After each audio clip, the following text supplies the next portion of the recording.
తెలంగాణలో వర్షాకాలం అయినప్పటికీ కూడా అంతకుముందు ఎప్పుడన్నా 2 సెంటీమీటర్లు 3 సెంటీమీటర్లు 10 సెంటీమీటర్ వర్షపాతం చూసాం. కానీ ఏం మార్పు వచ్చిందో వాతావరణంలో కానీ పడ్డకానే 30 సెంటీమీటర్లు 40 సెంటీమీటర్ల కుంభవృష్టి పడి క్లౌడ్ బస్ట్ అయిపోయి ఊహించనంత నీరు వచ్చి మొత్తం గ్రామాలే ఇలా మునిగిపోయే పరిస్థితి.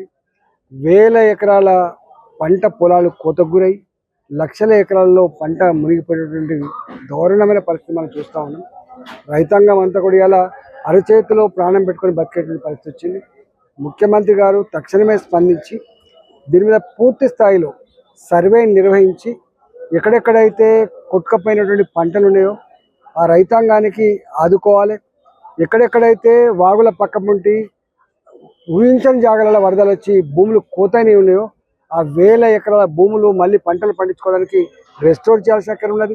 ఎక్కడెక్కడైతే మొత్తం ఇళ్లలో నీళ్ళు వచ్చి కట్టుబట్టలతోటి బయటకు వచ్చిందో వాళ్ళందరూ కూడా తక్షణంగా ఆదుకొని వాళ్ళ అవసరాలు తీర్చాల్సినటువంటి బాధ్యత ఉందని చెప్పి భావిస్తూ ఉన్నాం.